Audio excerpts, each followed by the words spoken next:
my name is Eddie Tofpik. I'm Head of Technical Analysis and Senior Markets Analyst at ADM Investor Search International Limited. And here is your weekly technical analysis of Chicago wheat and corn. I'll start with Chicago wheat. I was away last week at the Commodity Trading Week conference online, so it is nice to come back and see some patterns develop over the time I was away from the charts. The double top formed over late April to mid-May saw its targets reached on the downside 3 weeks ago. However, this had not stopped the decline, only approaching much as in late March to the rising long moving average, currently up 636, halted the fall. Added to this was the previously mentioned congestion zone from January to March this year between roughly 636 and 675. So you can see that was the reason we started to have a pullback up 3 weeks ago. I did also mention during that same week in my commentary likely levels for a pullback, and I quote, "Overall it is a little too early after the double top pattern to start seeing new patterns emerging, but it's not too early to start thinking about a possible pullback up from the fall of the double top. So if it should start from the beginning of the congestion zone, then it could stretch up to the 706 area. If it should start from the lower time, then, which is now redundant, then we could see a pullback up to the 691 area. This is all hypothetical right now, but it's worth remembering just in case. Well, the situation became no longer hypothetical, and we saw a pullback up to the 705, 709 area before we started back down once again last week. This time it seems a little more aggressive rather than a response to a bearish pattern as we saw in May. This week we've broken back below the short medium moving average, currently at 685, the medium moving average currently 666, and the two 50% Fibonacci lines at 675 and 670. I've even drawn some fresh June bearish Andrews and Shift pitchforks, thus messing up the chart even more near term. But I want to see what the true angle of attack was. Until today, it seemed the market was hugging the upper time, currently 660, of the bearish Andrews pitchfork, thus making that, up till now, the most likely right now to be the bearish angle of attack. However, whilst until yesterday the Shift pitchfork had played no part in proceedings, yesterday the middle time, currently at 639, did show the low of the day. I suspect the Andrews is a little too acute, especially after what's been happening today.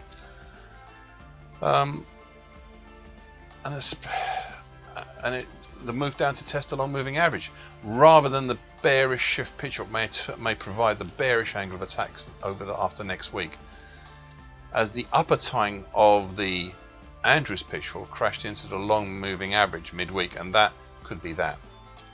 There's one opportunity still for it. Depends on the action since early May high until November being a bearish halfway hesitation. If that turns out to be so, then we could see a move well down through the long moving average and down to the lows of March. Now I have placed a very provisional target X in the 586 area. Again, I'm happy to say it's very provisional and depends very much a lot on the long moving average being breached, and if it isn't, then I'm happy to retire it. So unless we start forming some sort of double bottom here soon, that is what the picture looks like.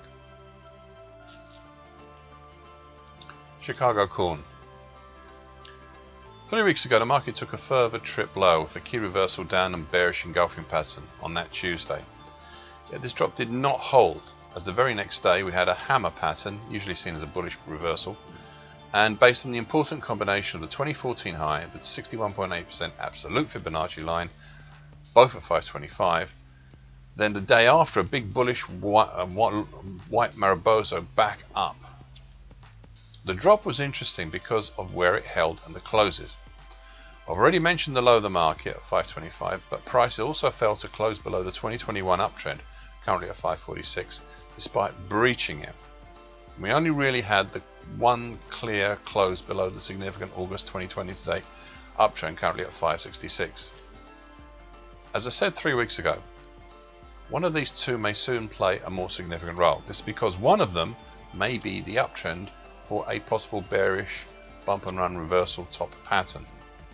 Even though it's still a bit early to say, if any at all, but it would be a good way of explaining the pullback up since then to the area around the very recent 50% Fibonacci line at 630 and the subsequent drop until today. You see, as I said 2 weeks ago, and I quote, if this was a normal pullback up and away from the drop, then the move up to test the 600 area would be fine, maybe then making a new pattern after that. However, if it turns out to be a bearish bump and run reversal top, then we'd also see a pullback up to similar levels, but then a turnaround back down and a possibly fast move lower, especially if we move below the 520 level. Hence, it'll be interesting to see how far the pullback goes and if the market stays pulled back. End of quote. So it all depends now on what happens at the shallower 2021 uptrend. And right now, it looks one of two things. We are either moving back up to maybe form a double bottom type formation, or we're having another bounce up off the uptrend, and it will now depend if this rally falters before the 50% Fibonacci line at 630 or if it goes higher. Thank you for listening. This weekly broadcast gives essential market patterns and consequences. Please be aware of the risk disclaimer posted with this broadcast. Copyright is Tofpik and ADM Investor Services International Limited. And here comes the final bit.